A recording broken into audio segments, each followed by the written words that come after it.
Right, continuing on then, Richard. Welcome again. Thank you. Nice to see you, Vic. Yes, yes. It's been a well, at least I don't know. I saw you yesterday. So not that long. All right, so we were sort of pursuing this thing about a couple of things about goth music and your forays into all the stuff that you do from a business point of view, and also the fact that you're interested in sort of paranormal and what have you. So I wanted to sort of go down a few rabbit holes that we avoided last time. Perhaps we didn't avoid many, but I can't remember. So when, because you're sort of you get sort of deeply into certain things. I know because you seem to read quite a lot. Or so what I'm sort of thinking is where, I think I already know the answer to this, but where is it that the stuff that was the weird and the wonderful started to make more sense to you? Perhaps it's, I think perhaps that's not the best way of putting it, but no, I think I know what you're asking, or at least I think what you've asked me is, when do you reach that point of reflection where you think, actually, maybe this isn't normal? Or yes, or perhaps the abnormal, is more normal than we realise, or perhaps the normal is not as normal as we thought it was. Yeah, I can't pinpoint that, but I do remember. Do you remember there was a documentary about the Kogi tribe? Yes. Before. I can't remember the guy because he wrote a book, didn't he? First of all, yeah, about the Kogi. What's his name? Yeah, because I went and saw him give a talk about it. Yeah. So I remember there being a documentary on it. Would have been late 80s. Yeah, and it was absolutely fascinating. There was a few things I remember from it. For example, the kind of, well, there was the selection of a youth to go and live in a cave, wasn't there? To gain that kind of, or to either gain or not lose that kind of sight of the other world, and to have that transcendent experience on emerging from the cave at age 12 or something. Very strange. And another thing I remember that semi answers your question is that there was a point at which the narrator or documentary maker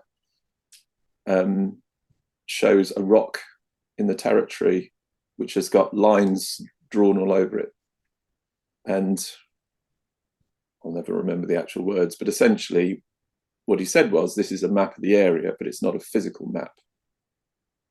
It wouldn't be right to call it a spiritual map either, but it was a true map rather than just a map of the material,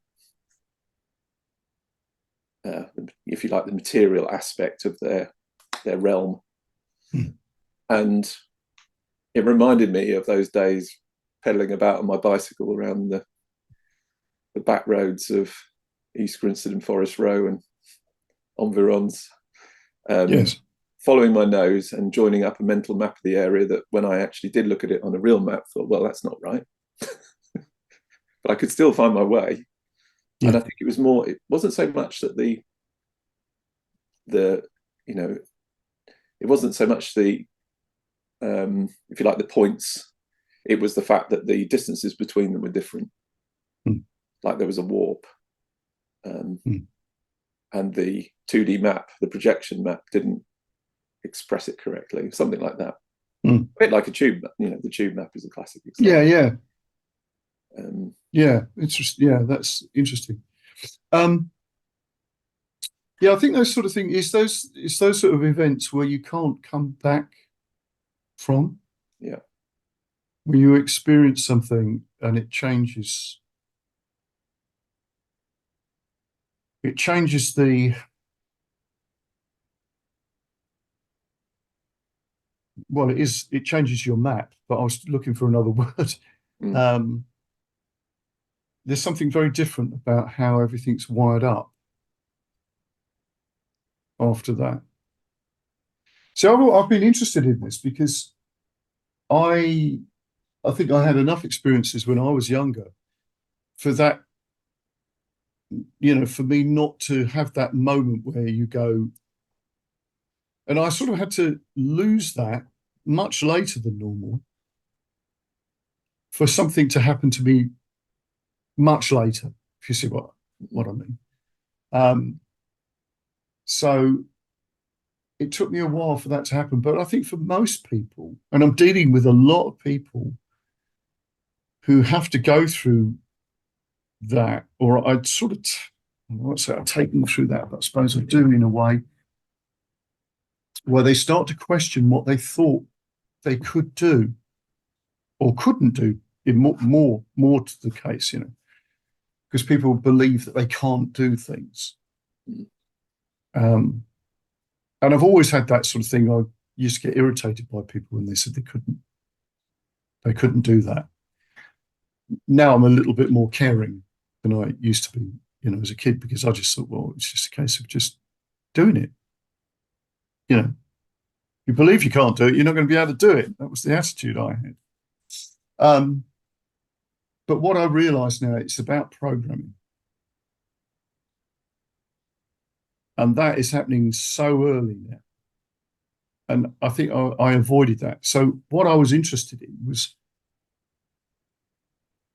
I think from what you've said to me,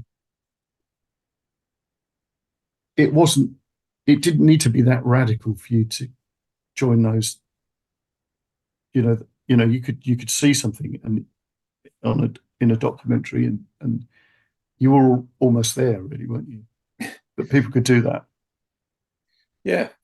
Yes, I guess so. And sort of going back to what we were talking about last time, those finding the wild spaces. And I was reading, I'm rereading Gordon White's Animistic at the moment. And there's a chapter, I think it's called The Farm at the End of the World. And he's essentially talking about a kind of animist perspective on permaculture. And he proposes the idea, or channels the idea, because it's pretty common in indigenous cultures, that we humans have a role here to attend to creation. Doesn't necessarily mean we should interfere in it, certainly not interfere in it mindlessly. Yeah.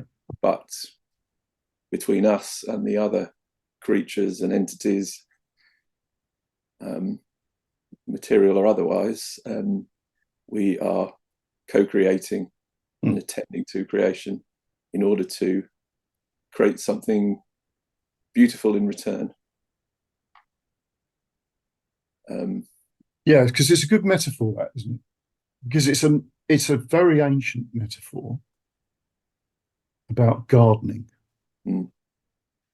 So whether you're thinking about the hanging gardens of Babylon or the Garden of Eden, and obviously a lot of the Persian and pre-Persian, actually, they were all into gardens.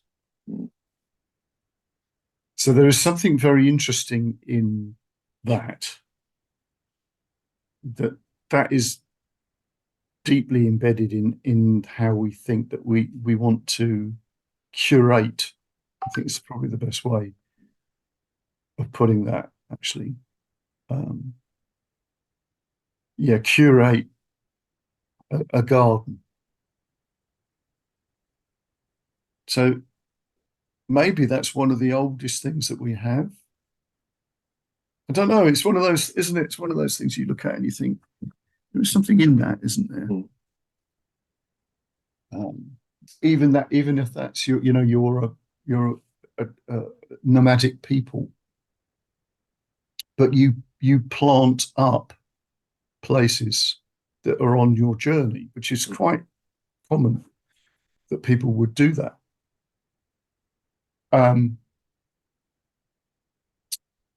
Certainly the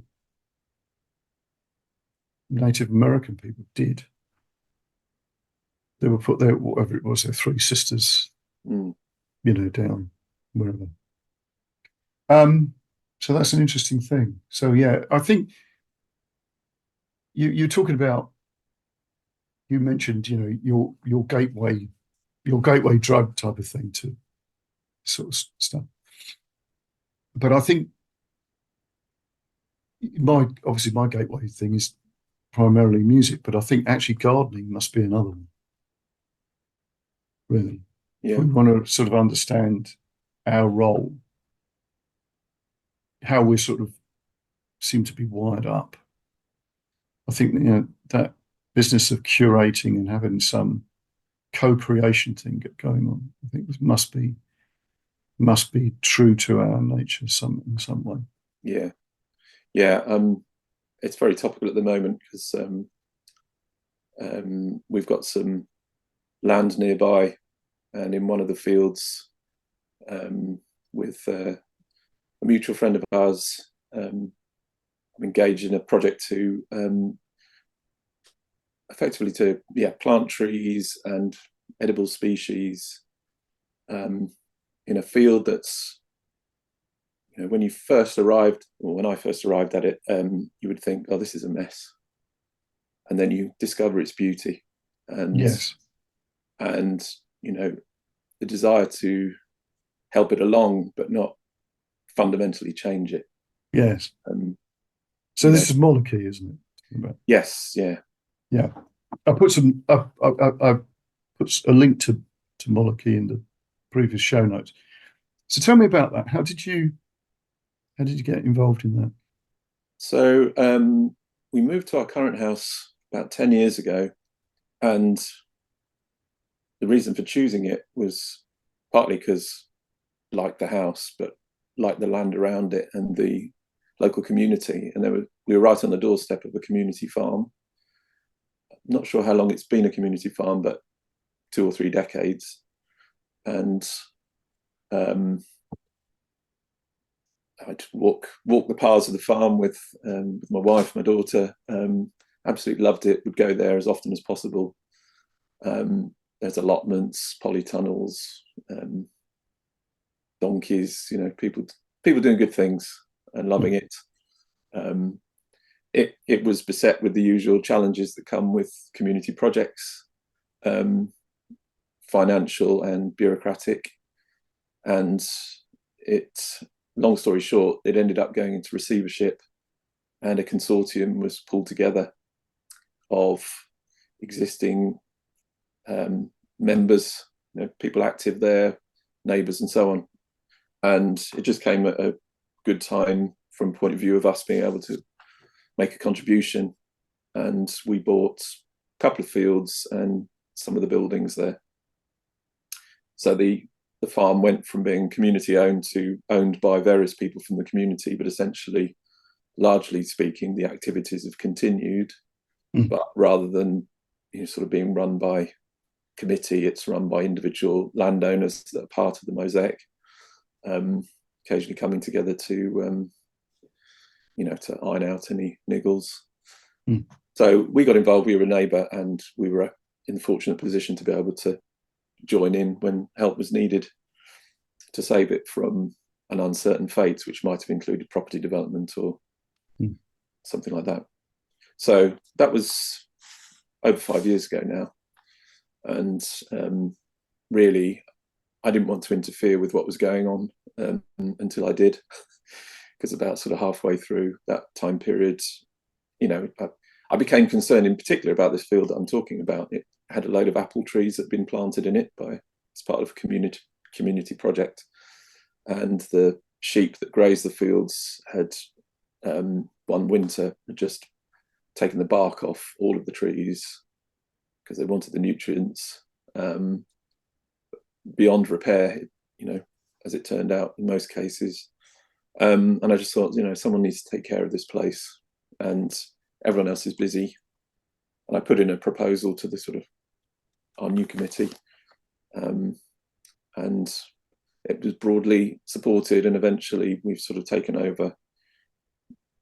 Well, we've taken a more active role there, and without getting into all the boring detail, we now run an events business, a not-for-profit, looking after there's a converted barn with a catering kitchen. It's a good venue for community groups.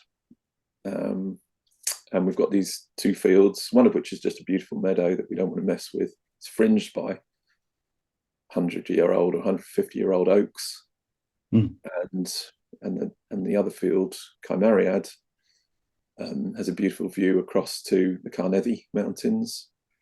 And it's kind of reverting to woodland pasture after various projects have tried to run there and been abandoned, ran out of money or volunteer support.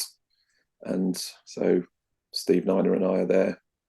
Steve in particular is there every day, looking after the place.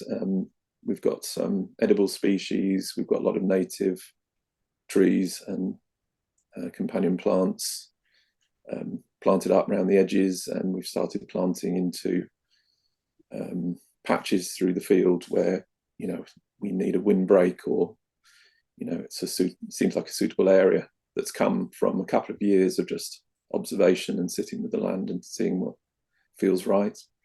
Yeah. And over time, it's just a field, but over time you start to recognize different areas of the field that have a different feeling and aesthetic. And we've curated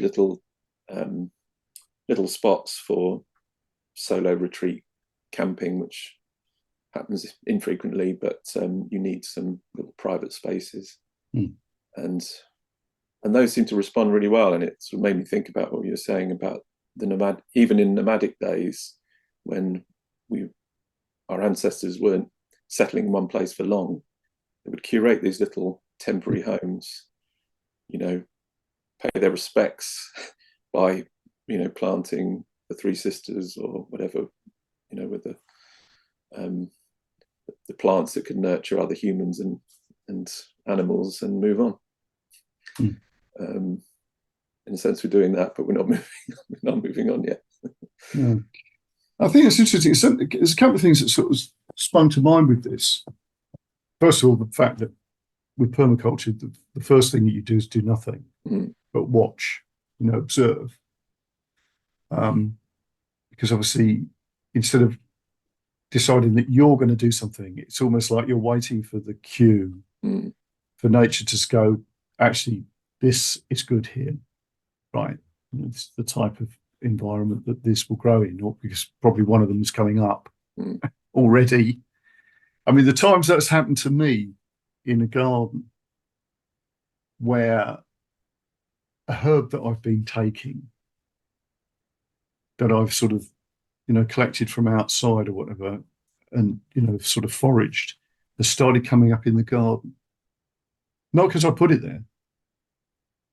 And I can think of about 4 occasions where that type of thing has happened.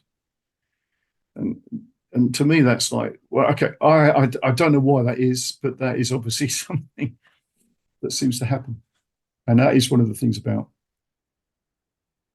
herbalism, from the point of view of that the thing that you need is growing outside your door, right? Probably because it's come up outside your door. I've always found that quite interesting. So that observing thing is important, and put me creator's hat on. That surely should be the thing that we do anyway. When we create, first thing we do is do nothing. Just observe and see what it is. And I think that must be true. That's definitely true with music. You can't just blast in. You just got to listen to what's going on first of all, and feel your way. Because everything's at such a frenetic pace, isn't it? We tend not to do that.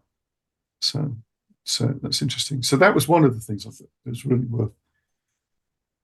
I just wanted to sort of say. There was something else that you said. Okay, you mentioned Steve because I interviewed Steve a little while ago. And that's the thing that obviously somebody like Steve, who's got the ability to feel out a space and know what, and effectively have a communication with the space by observing. I think that is a real skill, which we probably don't. Not many of us have. No, I'm learning every time I spend time there, from him, of course, but also from the space itself. You know how it is. If you can get into that flow and get into that creative headspace, and that other space that we all aspire to spend more time in, away from the frenetic pace of life and all the interruptions, insights come to you. Yeah, they do. So when you're, let's sort of, I'm going to pose a question to you. One of the things that I think we sort of forget is how close people would have been in the past to the spirits of a place, nature spirits and all the rest of it. Probably more so than they would have spent worrying about some deity. I was reading some stuff by Neil Price, the guy who wrote a number of books about the Vikings. And that was one of the things he pointed out, that the Vikings probably weren't that bothered about Odin and Thor and all the rest of it, but they certainly were more concerned about the elves. Which is always interesting when you think about somebody like, because we've made the world of the fairy to be rather sort of whimsical, which of course it wasn't and isn't. That these big strapping characters would be concerned about elves and gnomes and all this. And it's the fact that they are far more troublesome. So when you're in those sort of places that are allowed to be themselves more, how would you say that goes with regard to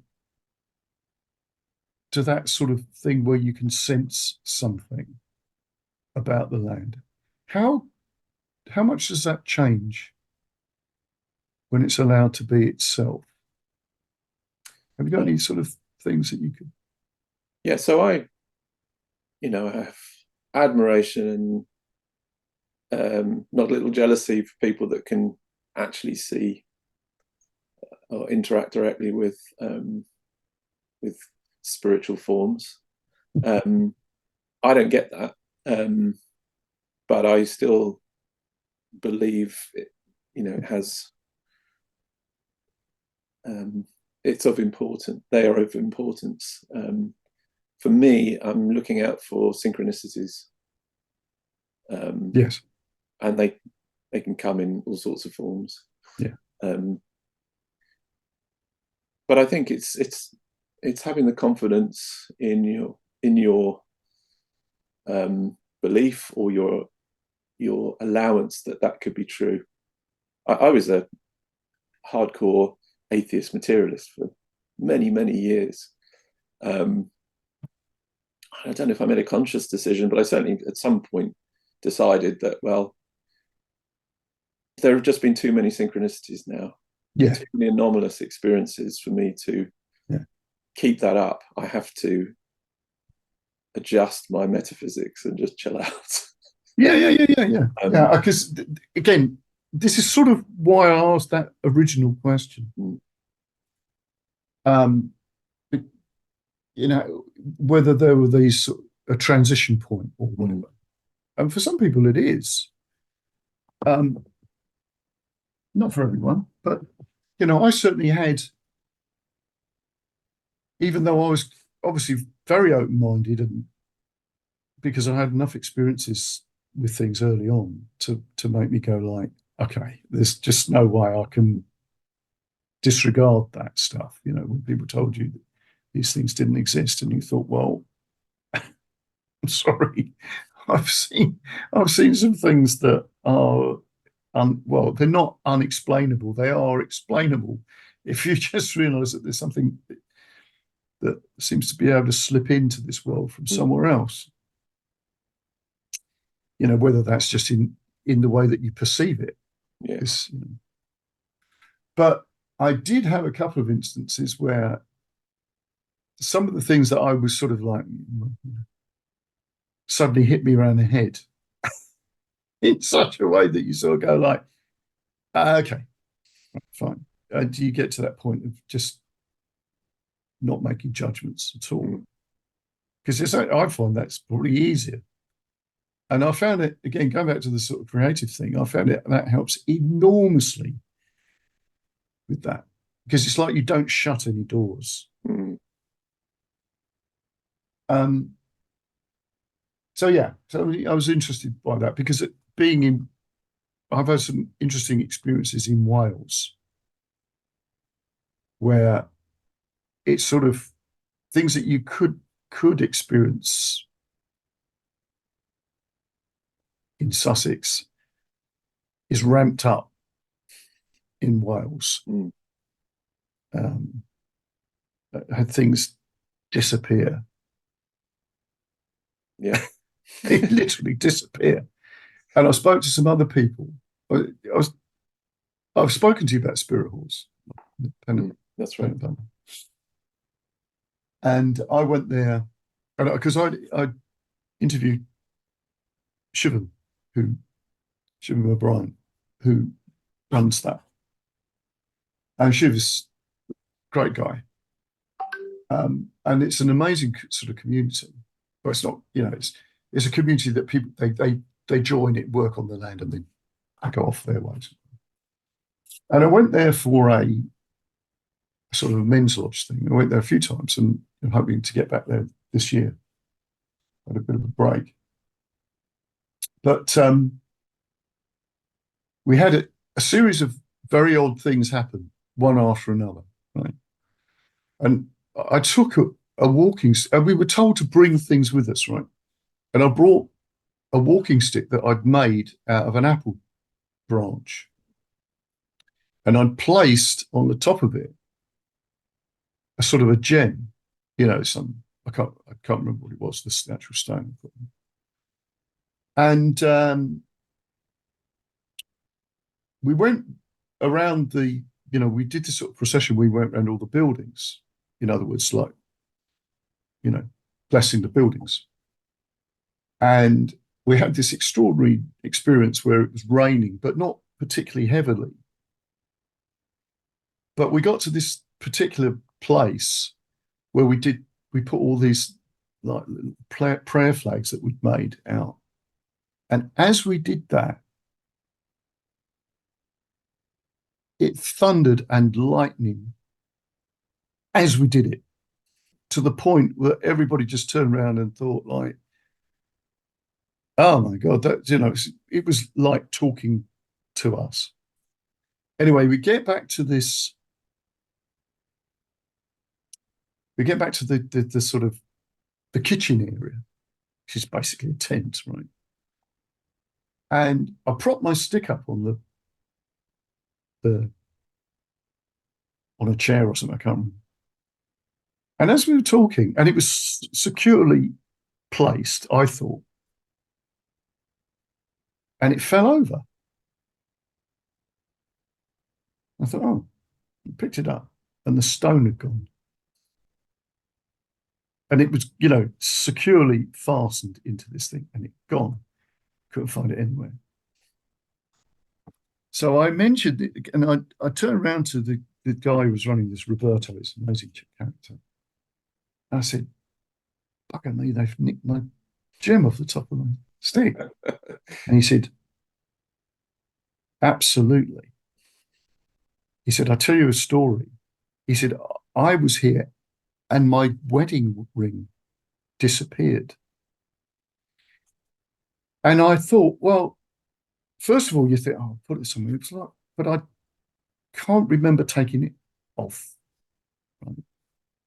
And anyway, it gave up on this thing, and I can't remember, but I can't remember the time frame. But he said, about 4 years later, although it wasn't. Was he was running? Anyway, it was a ring. It turned up in a place that it shouldn't be. I can't remember exact details, but it was like, and he said, I can tell you, and it was Roberto was saying to me, I could tell you loads of stories about things being taken here. I can totally believe it. Yeah, absolutely. And of course, when you're out there, you see things, in stuff. So I'm just intrigued by that, because I think that sort of thing was so important in people's lives that you had to be aware of your place in an environment, which is something which, again, I think you're sort of engaging with it. Yeah. And imagine what it must have been like when, the majority of these islands were forested, densely forested. Oh my God. Absolutely. Probably pretty terrifying, to be honest. Oh, yeah. But people didn't like going into the deep, dark wood, did they? No. For good reason. I mean, of course, it's in Tolkien, isn't it? Yeah. You don't leave the path. Mm. Yeah. Because you will get enchanted. Because it's easy to get lost in a wood. Yeah. Yeah, I was always looking for woods to get lost in. As a child, I loved Tolkien, but even before that, I felt that pull towards woodland. And I do kind of think that Steve and I are somewhat possessed by the trees. It's almost like we're doing their bidding. Ah, okay. Well, I think that's truer than you probably imagine. I've spoken about this before, but Satish Kumar, who is a lovely guy, Satish, I must say. He was talking about trees and how important they were, and his mother said to him that they were the greatest teachers. And as a young lad, he said, "Well, how can you say that, mother? Because surely the greatest teachers are, the Buddha." And she said, "But where was he? He was sitting under a tree." Yeah. Right? The tree taught. The tree was the thing that taught him. And I thought I think that's the thing that if you go back into myth, it's all about people being up on trees, and even from the biblical point of view, ancient Egypt. So I think, particularly because trees are very important to us in the Northern Hemisphere, I think we've lost that link to our peril, actually. So, I mean, we sort of say, take the mickey out, tree huggers, don't we? But really, perhaps. I've been called one. Well, I wear exactly. It, wear it as a badge of honour. And the project we're engaged in, we periodically remind ourselves that it's kind of a 1,000-year project. We planted some yews recently, and we love the idea that in 1,000 years' time, and please let them still be there, that someone will wonder who planted these. Yeah, exactly. And they won't know. Yeah, well, I think that's the great thing, isn't it? It's that ability to to do something and be pleased that no one will know. Yeah. That's a great sort of it's a great way of trying to get your ego out of things, isn't it? Yeah.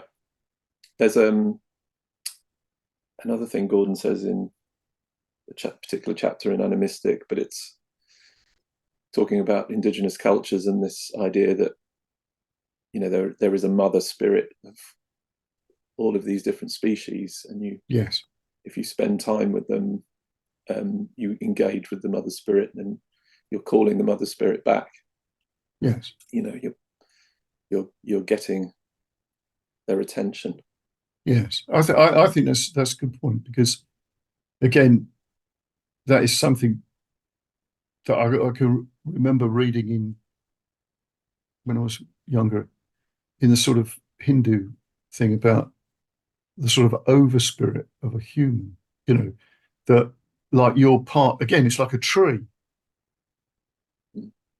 And you're just sort of fruits on a tree of that aspect of, you know, being a human, if you see what I mean.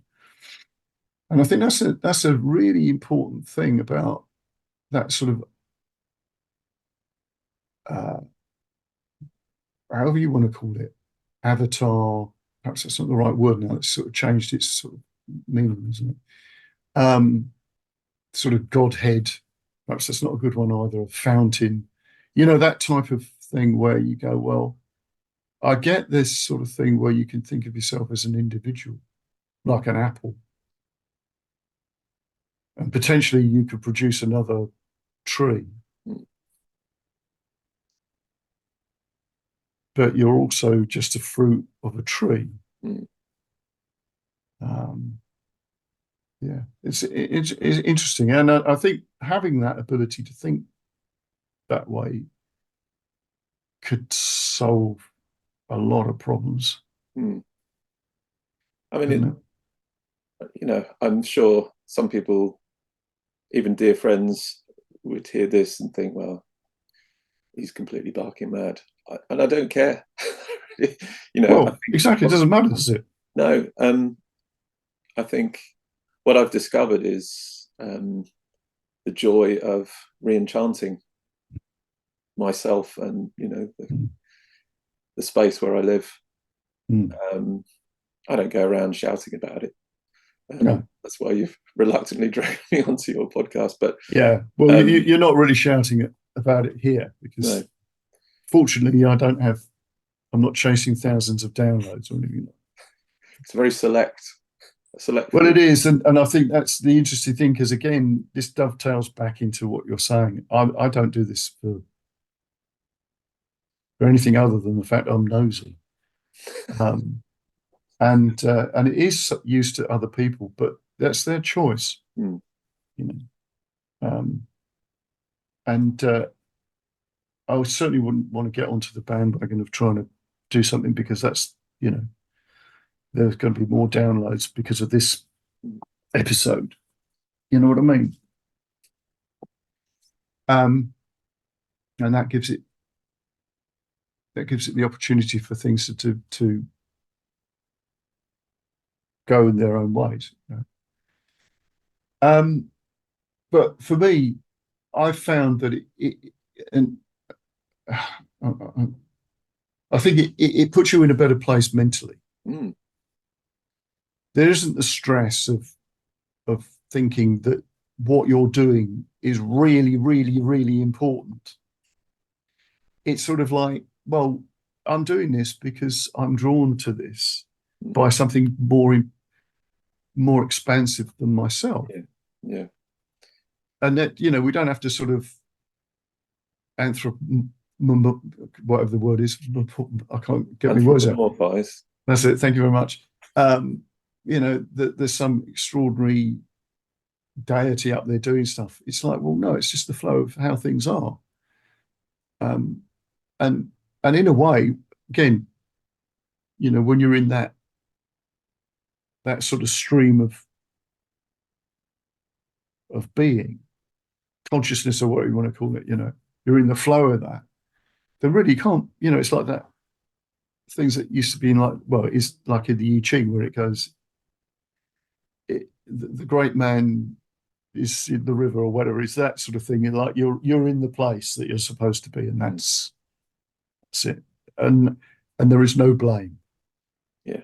It's a very, very sort of Taoist thing. And there is no blame. It's like that's where you are. And whatever you're doing is the thing. Right? It's like you're not attached to anything. Cool. So here's a question. What's the most bizarre thing that's happened that you go like, what? Oh, do you know? Well, I don't know. I mean, there have been so many syncs and occurrences, but they are so personal, some of them. Yes. And Yeah, I know. And relating, one of them might seem incredibly trivial, but in aggregate is the yes. Well, but I do. It doesn't matter how outstanding something is. Hmm. Somebody could just turn around and say that never happened. Yeah, well, exactly. So, in actual fact, the quality of even the small things where something happens and you go, "That's curious," I think is really interesting because, as you say, it's how you respond to that, isn't it? That adds the value to you, that quantifies it. Tell us the story about the ink in the water, because I thought that was a great one. Yeah. So we have a happy band of friends who come and help with the project, and we have great chats. We traditionally have a curry and some bottles of wine. We'll do some work on the land, but we'll also socialize, and we'll talk about matters spiritual. And one of the friends came along. He's a fascinating guy, and I hope you get to interview him. And we got talking about Osman Spare, and Jamie told us about a kind of walk around Osman Spare's favourite haunts in London that he did with a friend, where they were, I think they'd got a series of questions that they wanted to ask him. They were trying to effectively make contact with him, and they were doing it through the medium of going to his favourite haunts that they knew of, which were pubs, having a drink, and I think they would have had deck of tarot cards or whatever, and so pose these prepared questions and get the answer. There was probably more to it, but essentially sort of really leaning into the mythos, and believing that it's going to work. Anyway, we're talking about this, and we tried an experiment off the back of that, which I think he probably decided before he'd arrived that we should try anyway. He brought the materia, so he had a glass bottle and some red ink, and he had on paper a kind of, if you like, a sort of ritual space on which to put these things, and he had a little dropper. That's right. And the idea was that you have water in the bottle, and you're going to drop some ink in, and then one or two of you are going to take photographs with the cameras, but you're going to attempt to manifest a form within the bottle. And because we'd been talking about Osman Spare, we went for him. And all we asked of him was that, I think it was something like, asked that he would confirm his presence by creating something artistic. And so, the little drop of red ink went in the bottle, and we took photos. We took a lot of photos, but there was an unmistakable form for a period. Obviously, the ink is moving around, eventually dissipates, but there was an unmistakable form in there that looked like a seated sort of, well, half human, half animal form with horns, which became a lot more apparent in the photographs. And obviously you select the photographs that look the best, but it was pretty unmistakable. And I was thinking, I'm not an expert on Spare. It looked like a Spare figure. Not only that, but the next day when I was looking back at the photos, I thought, wow, that really does look like a kind of satyr. Yeah, satyr. Yeah. And I was Googling for Spare artworks, with this form in, and found one that was was absolutely spot on. And and like you say, someone could look at this and say, well, you bunch of idiots, No, but you showed it to me and it was unmistakable. Yeah. I felt just saying, well, I just sat here and it was no, but it looked like an Osman Spare character. Yeah. Without a doubt. It's amazing. And ultimately you kind of wonder, I mean, this is all great fun. But I think it at least permits you to enjoy this process of re-enchantment. Yes. I think even like I've said to you about how foraging changes my perception of things and how I notice things and I notice opportunity. And that's got nothing to do with collecting blackberries, right? Or mushrooms or whatever. That I could notice something on the street or I could notice an idea, but it is the same process. And I think this sort of re-enchanting is exactly the same thing. That when you think bigger and you don't think it's all just this, right? It changes your ability to think bigger. You do engage with the world in a better way. You don't, I'm talking from personal experience here, you don't tend not to be such an arsehole because you think, because you've got something more within the world, that you're dealing with. And I think that's a good thing. I do. I think it's it's the key to happiness and creativity. I think so. Absolutely. And again, the idea of how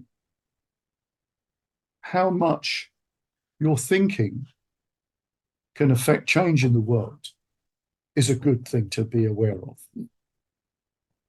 From a magical perspective, the ability to enchant, it makes you more wary about what you do. Yeah.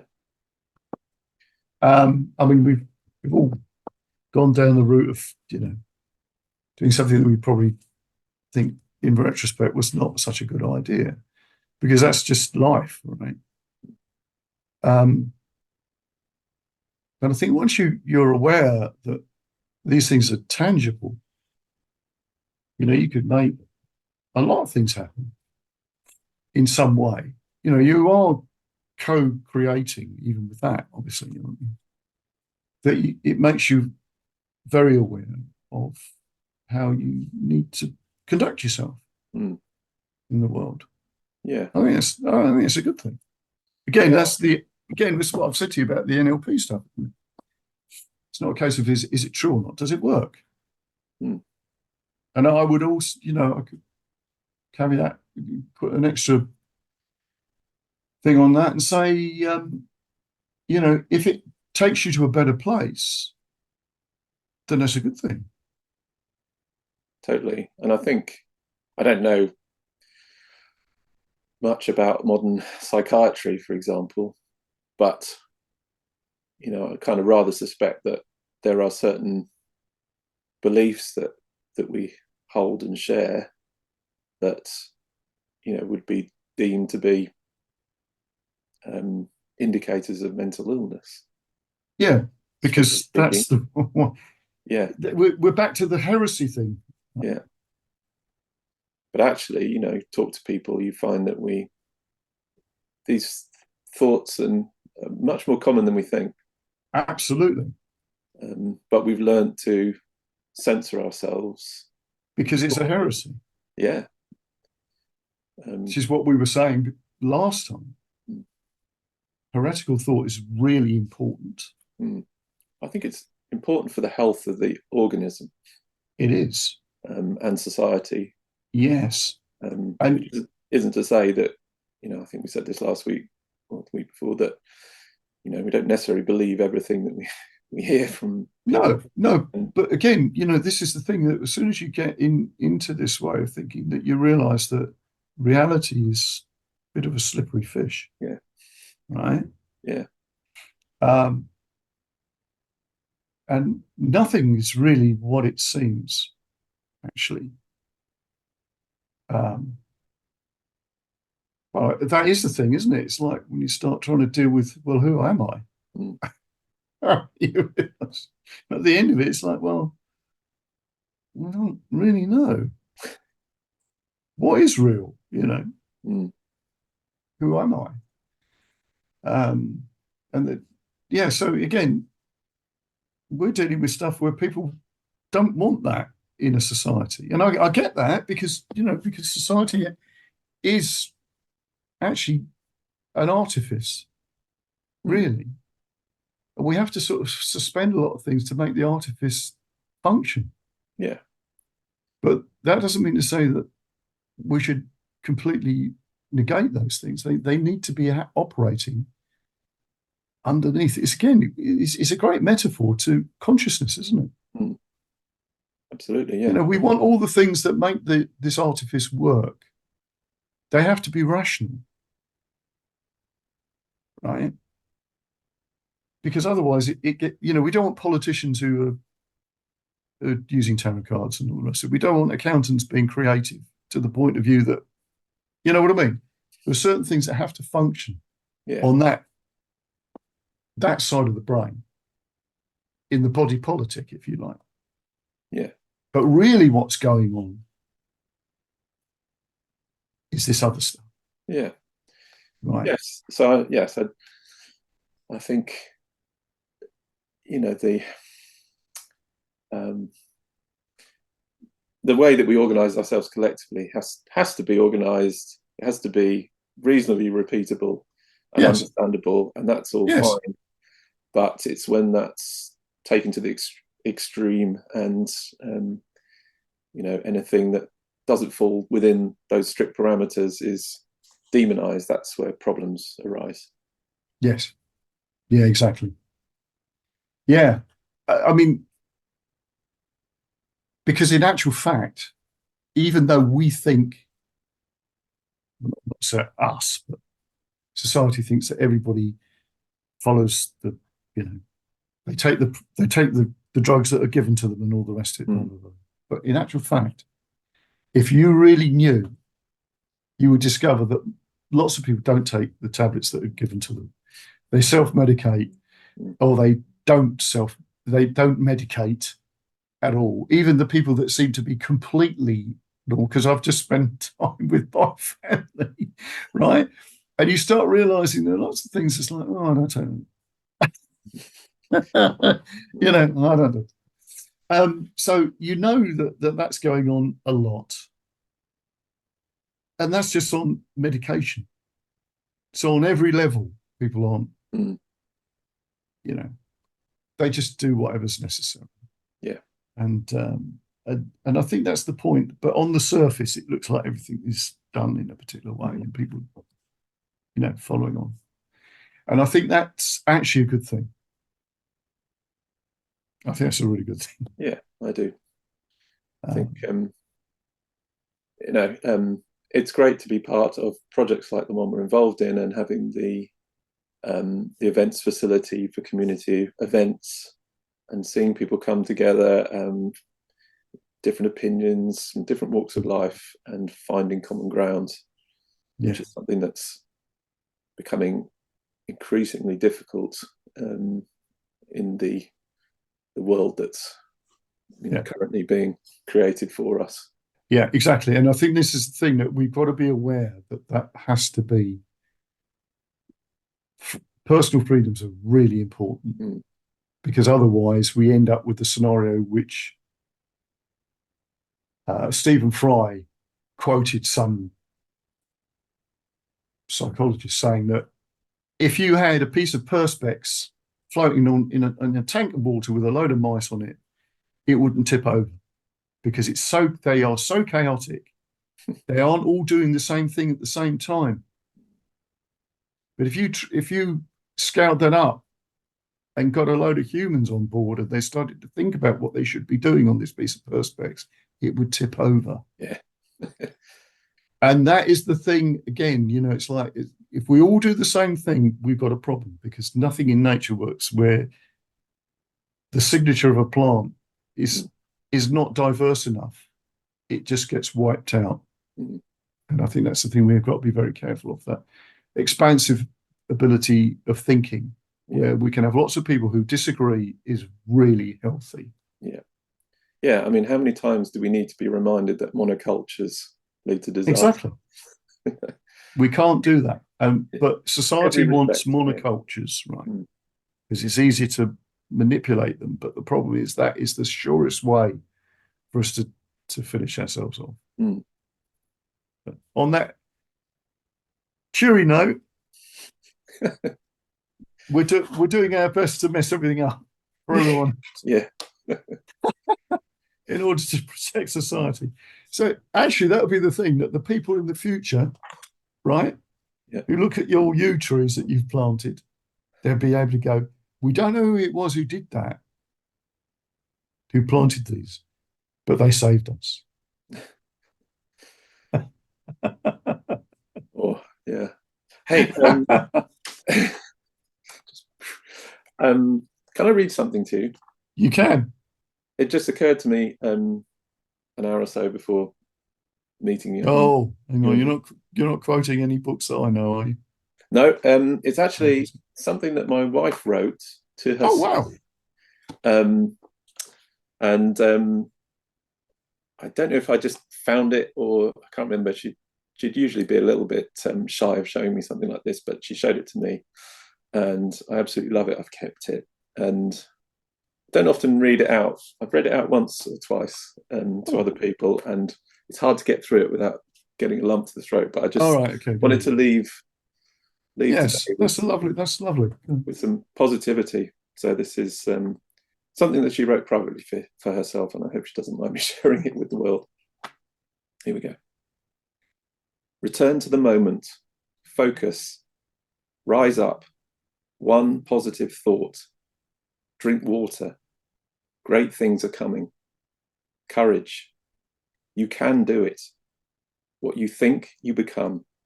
What you imagine, you create. I'm heading in the right direction. One positive small thought. You're doing so well. Nearly there. Don't give up. That's lovely. That's brilliant, Richard. So, well, thank you very much to your wife. I will. That is a lovely sentiment. Thank awesome you. Stuff. Great. All right, my friend. Thank you very much indeed. Thank you, Vic. Keep on doing what you do. It's all right. It's a pleasure talking to you, mate. Likewise, right. Always. Don't disappear. Okay. We'll say goodbye now. Bye, everyone.